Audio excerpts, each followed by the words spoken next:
bumalik na ba? Boss, nakabalik na po ba yung naka-sidecar? Oo, nakabalik na yan. Yung sa cellphone, sayang.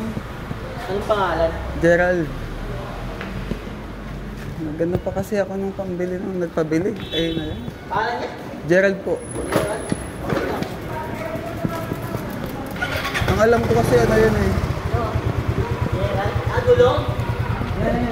Ay hindi. Hindi siya gulong. Geraldo? Hindi. Ano siya eh. Cellphone ng alam kong laman nun eh. O Gerald Soralbo.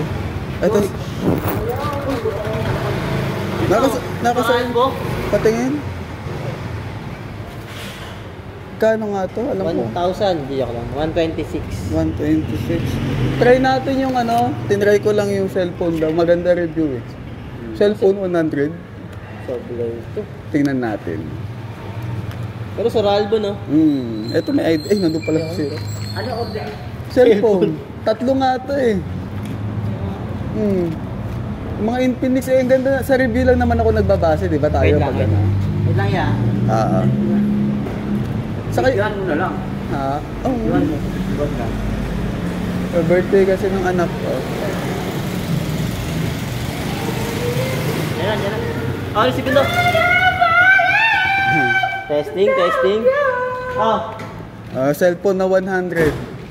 Testing kung totoo. Tama ba? 126? Oo, kasi 107 nga yan eh.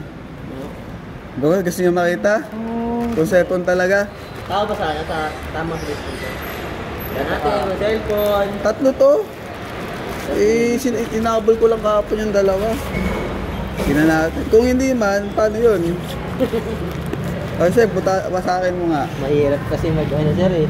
Maniwala sa ganyan eh. Ngayon natin tignan. Kasi ako dito ko sa JNT nagtatrabaho. Yung warehouse dyan. Ganun pa rin ko parang. Ngayon natin o nga sir, di ba? Ganun pa rin ko. Yan! Oo. Putang ina, yan oh. Ayos na sir. Cellphone holder. Cellphone holder pala. Hindi pala ano. Maniwala sa ganun sir. Hindi basta ba. Ay, totoo nga yung review na ano. Merong holder, merong ano. Baka mystery box. Hindi, ano talaga siya. Nandito nga sa cellphone ko eh. Na, Mayroon na rin totoong nakaano. Mga post sila, mga cellphone talaga. Baka mag-anak yun. Ano siguro? Ano kayong kasama? Parang ano, kung sino makakachempo. Sino makakachempo? Well, magamit pa rin naman to. 100 eh. Mabigat ah. Ay, gawa nung puting niya, mabigat. Ano kaya laman nito? Alam mo, Cellphone holder. Wala akong ganito, pwede na rin. Ayan, sa isang daan. Magkano yun? 170 yan eh. Pwede na rin.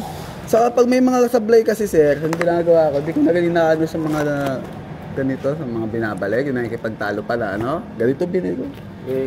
Yan, pwede yung mga return.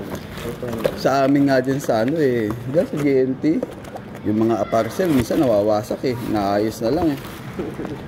Naayos na lang nila. Kaya sabi ko, yung mga delivery, walang problema yan.